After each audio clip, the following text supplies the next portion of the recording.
Ini ada Supra guys. Supra ini mau ganti oli shock ini ya. Kenapa? Karena ini shocknya sudah keras. Jadi motor baru dinaikin aja sudah masuk segini. Lah jarak ngepir cuma segini. Motor baru dinaikin sudah masuk segini guys, seperti ini. Nyut. Nah. Jadi jarak ngepir cuma segini. Jadi nek shock terasa berat, keras.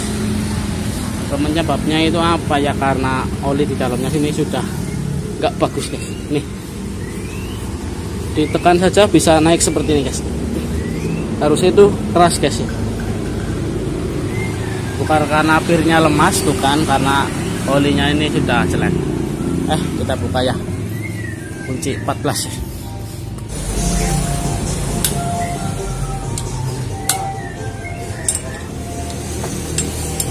Kayong bakul bunga terus ya.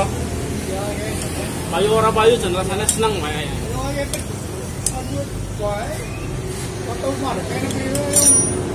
Yang kadang ada celuk.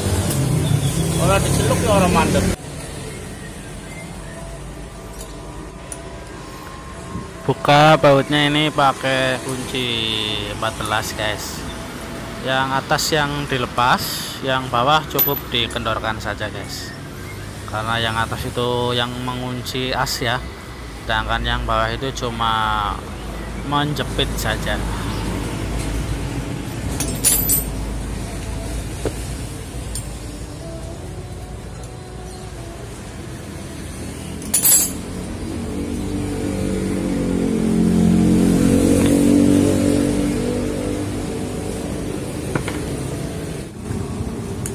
Oke, sudah terlepas guys. Kita buka tutup atas dulu guys.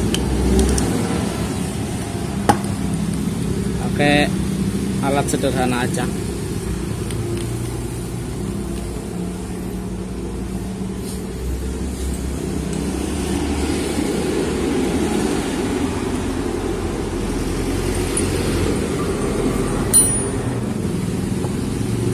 Tinggal dicongkel. Nah, mbok guys, kepenak guys. Gitu.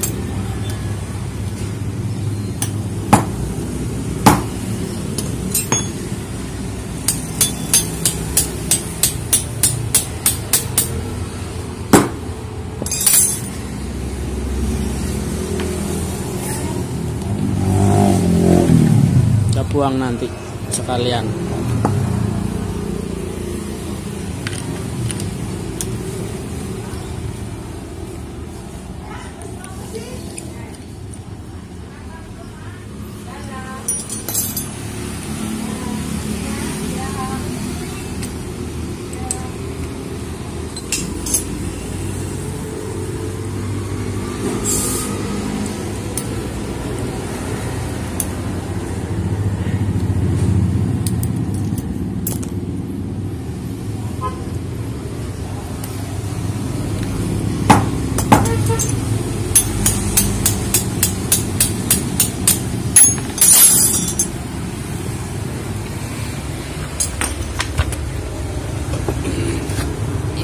Kita cengking. Wis, olinya hitam banget guys.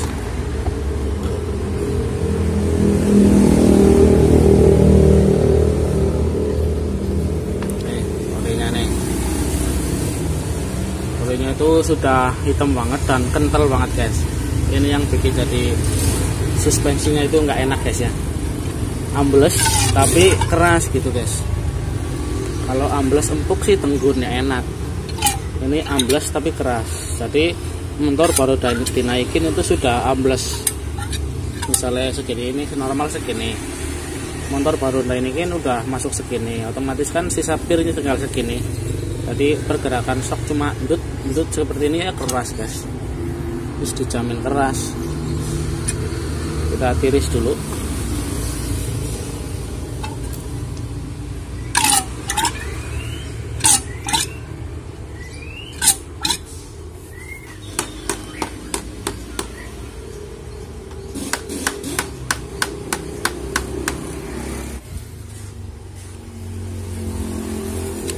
Habis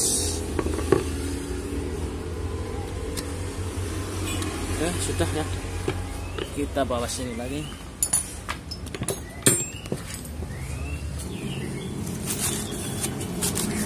Ini nggak bocor ya, sealnya nggak ada yang bocor, jadi nggak perlu diganti seal.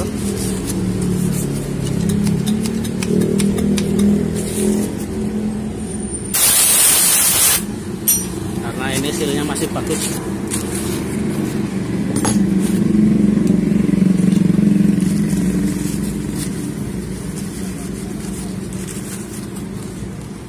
Kalau seal bocor biasanya ini diangkat seperti ini, kemudian turun sendiri, diangkat lagi, turun lagi. Kalau sealnya sudah longgar, karena ini masih kencang dan tidak bocor. AC juga bagus.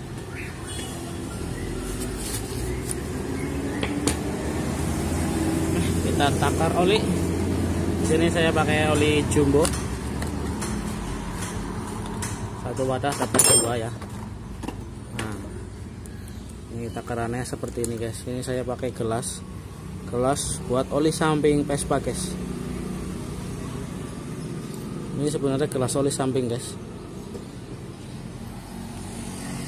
Ini gelas oli samping ya, beli di bengkel banyak, di angka 3 liter guys. Ini kan ada 1 liter, 2 liter, 3 liter, di angka 3 liter guys.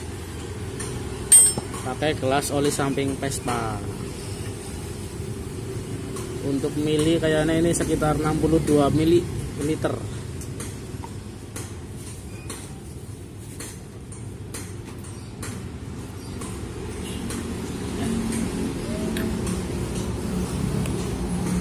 Satu lagi.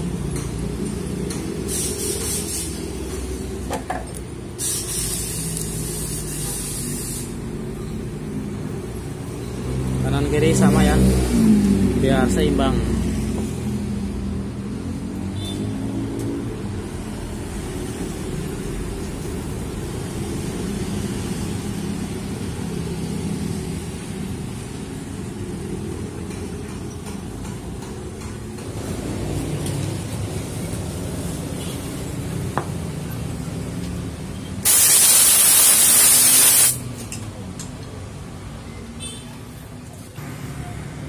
Sebenarnya untuk tipe Supra ini lebih enak kalau pakai oli mesin guys, pakai oli mesin Masran.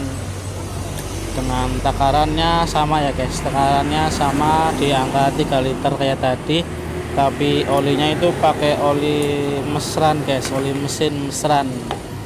Dia itu lebih kental, jadi lebih kenyal shocknya guys. Karena memang tipe Supra ini shocknya itu terlalu empuk ya guys ya. Kalau saya sih kebanyakan kalau yang minta enak itu pakai oli Masran guys. Tapi karena ini yang pakai ibu-ibu, jadi ya kita setting standar aja guys, sesuai dengan pabrikannya guys ya.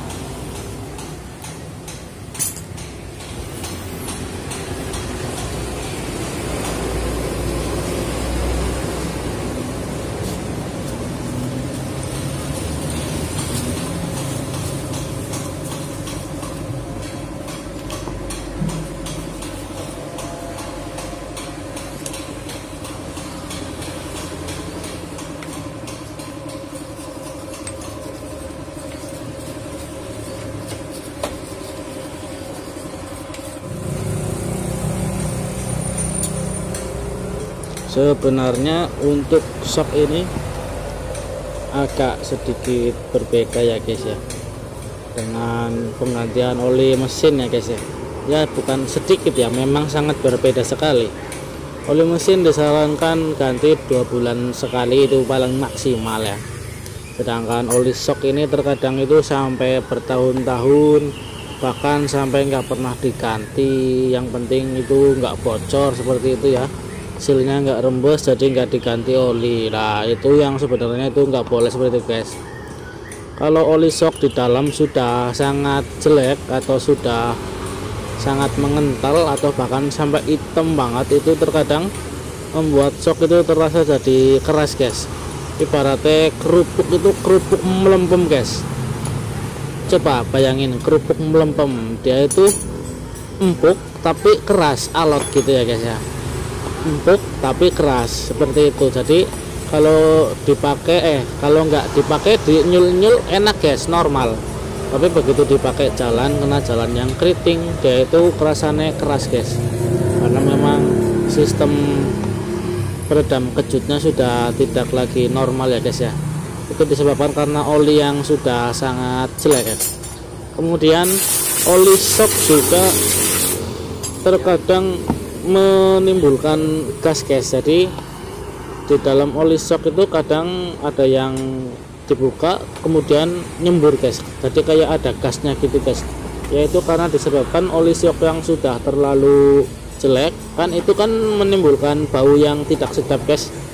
Lah bau itu yang menjadi gas guys. Jadi kadang si ngenyulnya motor itu kayak jedak-jedak begitu guys, yaitu karena gas yang ada di dalam shock itu guys, yang disebabkan karena oli shock sudah tidak layak pakai. Nah, untuk penggantian oli shock ini berapa tahun sekali atau berapa bulan sekali ya? Untuk motor normal pemakaian sehari-hari ya paling ya 5 tahun sekali, nggak masalah lah, selama itu shocknya nggak bocor ya guys ya. Tapi kalau sebelum jangka itu kok shocknya sudah bocor, ya lebih baik segera diganti untuk menghindari terjadinya luka atau baret pada as shocknya ya guys ya.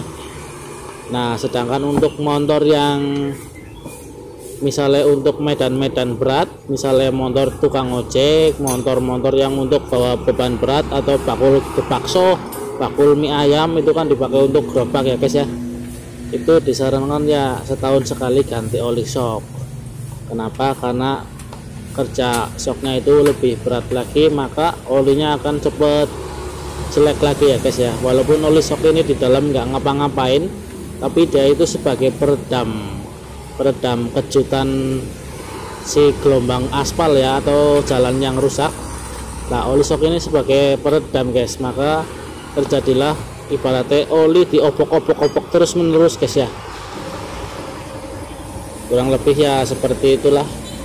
Ini tinggal proses perakitan aja, nggak ada penjelasan lagi. Terima kasih yang sudah menonton, jangan lupa like dan subscribe. Jika ada pertanyaan silahkan ditanyakan di kolom komentar ya. Bila ada kesempatan nanti saya jawab. Oke, terima kasih. Selamat menyaksikan sampai selesai guys.